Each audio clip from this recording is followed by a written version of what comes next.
Fadli Zahra dan saya Ahmad Asfia akan memaparkan materi fotosintesis.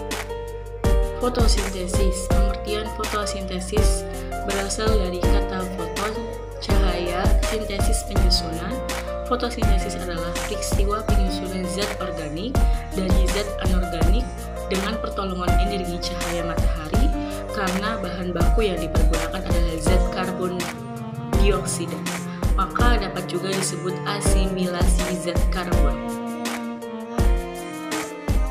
Proses fotosintesis berlangsung di daun, tepatnya di sel tumbuhan bernama kloroplas. Sel-sel ini mengandung klorofil. Dalam prosesnya, karbon dioksida di udara masuk melalui stomata di daun. Pada saat yang sama, akar tumbuhan menyerap air dari dalam tanah, kemudian air didistribusikan ke seluruh bagian tumbuhan, terutama daun.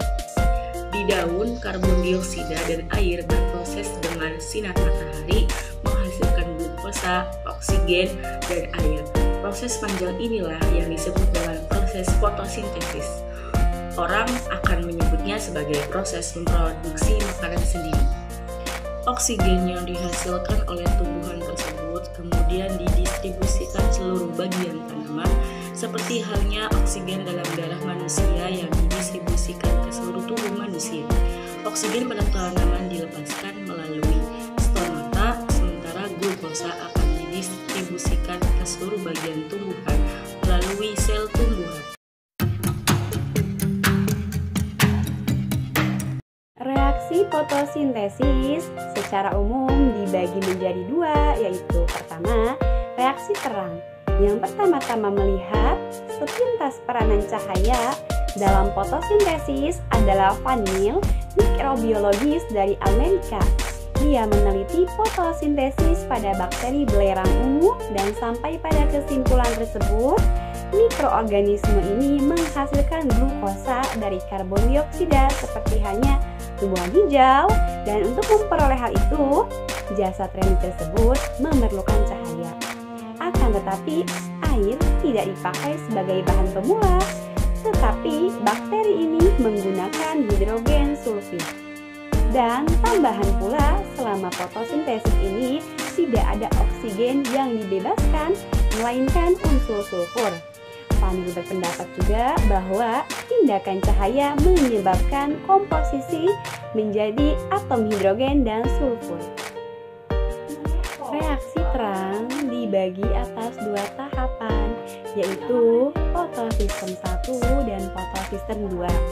Pada fotosistem 1, energi yang diperoleh pigmen antena pada fotosintesis 1 ditransfer ke molekul P100, elektron pada P700 ditingkatkan ke posisi yang sedemikian tingginya, kira-kira 0,6 volt, hingga dapat mereduksi akseptor elektron yang tampak pada gambar sebagai X.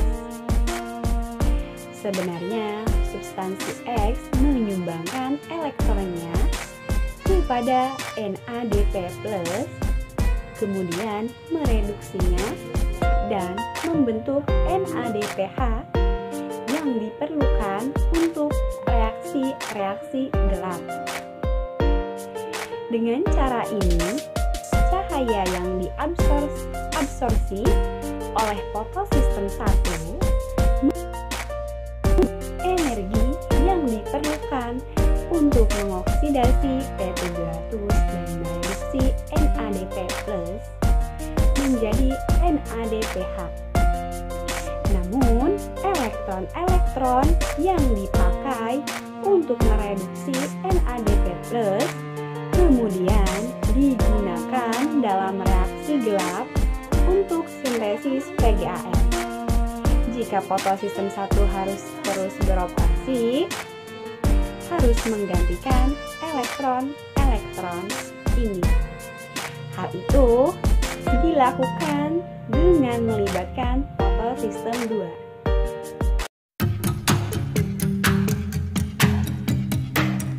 Assalamualaikum warahmatullahi wabarakatuh. Saya Fatimah Zahra ingin melanjutkan materi ketiga tentang fotosistem 2 dan reaksi gelap. Fotosistem 2. Absorpsi cahaya oleh fotosistem 2 mengarah kepada oksidasi P680 dalam suatu cara yang sama dengan cara fotosistem pertama.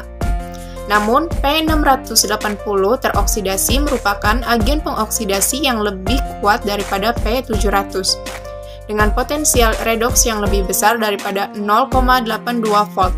Hal itu cukup elektronegatif untuk memperoleh elektron-elektron. Oleh sebab itu, direduksi oleh molekul-molekul air. Langkah-langkah yang tepat terlibat masih belum pasti, tetapi untuk setiap 4 elektron yang diperoleh oleh P680, maka molekul oksigen dilepaskan. Absorpsi cahaya meningkatkan elektron-elektron ini ke atas energi yang cukup tinggi, sehingga elektron itu dapat mereduksi P700 dalam fotosistem pertama.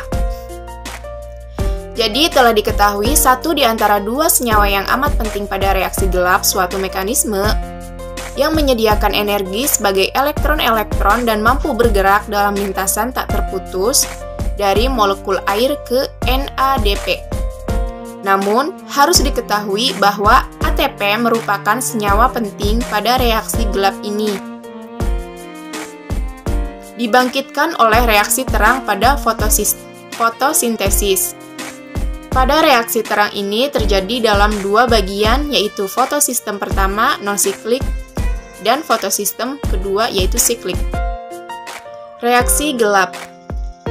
Reaksi gelap pada fotosintesis itu sebenarnya merupakan serangkaian reaksi yang melibatkan pengambilan CO2 oleh tumbuhan dan reduksi CO2 oleh atom hidrogen. Salah satu substansi pancing dalam proses ini ialah gula 5 karbon yang difosforilasi, yaitu ribulosa fosfat, yang dimasukkan ke dalam molekul gugus fosfat kedua oleh ATP. Maka senyawa yang dihasilkan ialah ribulosa difosfat yang dapat bergabung dengan CO2. Lalu, molekul gula 6 karbon yang terbentuk itu pecah menjadi dua molekul asam 3-fosfagliserat, masing-masing menerima gugus fosfat yang kedua dari molekul ATP. Sehingga, terbentuklah dua molekul asam 1,3 difosfagliserat atau DPGA. Kemudian, zat ini direduksi menjadi 3-fosfagliseraldehid PGA. Dalam proses tersebut dikeluarkan gugus fosfat. Agen pereduksi ialah bentuk tereduksi koenzim NADP. NADP ini sama seperti NADH, kecuali pada gugus fosfat yang ketiga. Sebagaimana NADH, koenzim itu dapat direduksi dengan perolehan 2 elektron. Bentuk reduksi itu kita sebut NADPH karena sebagaimana NADH hanya satu proton yang menyertai reduksi itu. Bila teroksidasi, harus dispesifikasi, maka akan tampak sebagai NADP+. Fakta mengenai reaksi-reaksi gelap fotosintesis, yaitu dari asam 3-fosfagliserat ke PGA, langkah-langkahnya merupakan kebalikan yang tepat dari langkah-langkah pada glikolisis.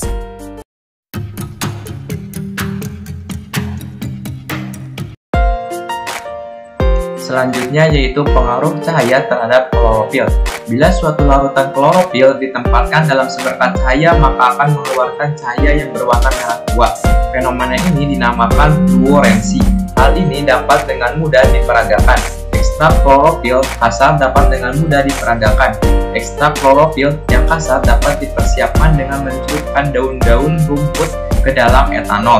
Dalam seberkas cahaya putih, larutan ini menunjukkan fluorensi. Keterangan untuk fenomena ini adalah bahwa energi cahaya yang diserap ditransfer pada suatu elektron dalam molekul klorofil sehingga mengangkatnya ke tingkat energi yang lebih tinggi. Elektron ini bebas berpindah-pindah mengitari molekul. Elektron-elektron inilah yang dengan mudah diangkat ke energi yang lebih tinggi, maka molekul klorofil itu disebut terangsang. Dalam larutan klorofil tersebut, keadaan terangsang itu berlalu dengan cepatnya. Elektron-elektron kembali ke tingkat energi semula. Dengan demikian, elektron itu mengeluarkan energi yang telah mengangkatnya pada permulaan. Sebagian besar energi ini dibebaskan sebagai cahaya merah dengan panjang gelombang yang sangat jelas. Selanjutnya yaitu faktor penentu laju fotosintesis. Yang pertama yaitu ada intensitas cahaya. Laju fotosintesis maksimum ketika memiliki banyak cahaya. Yang kedua, konsentrasi karbon dioksida. Semakin banyak karbon dioksida di udara, makin banyak jumlah bahan yang dapat digunakan tumbuhan untuk melangsungkan fotosintesis. Yang ketiga yaitu suhu. Enzim-enzim yang bekerja dalam proses fotosintesis hanya dapat bekerja pada suhu optimalnya. Umumnya, laju fotosintesis meningkat seiring dengan meningkatnya suhu hingga batas toleransi enzim. Yang keempat yaitu kadar air. Kekurangan air atau kekeringan menyebabkan stomata menutup, menghambat penyerapan karbon dioksida sehingga mengurangi laju fotosintesis. Dan yang kelima yaitu kadar fotosistat hasil fotosintesis. Kadar fotosistat seperti karbohidrat berkurang. Laju fotosintesis akan naik bila kadar fotosistat bertambah atau bahkan sampai jenuh, laju fotosintesis itu akan berkurang. Demikian penyampaian materi dari kelompok 3 mengenai fotosintesis yang dapat kami sampaikan. Mohon maaf apabila terdapat banyak kekurangannya. Wallahu muwaffiq ila aqwamit thoriq. Wassalamualaikum warahmatullahi wabarakatuh.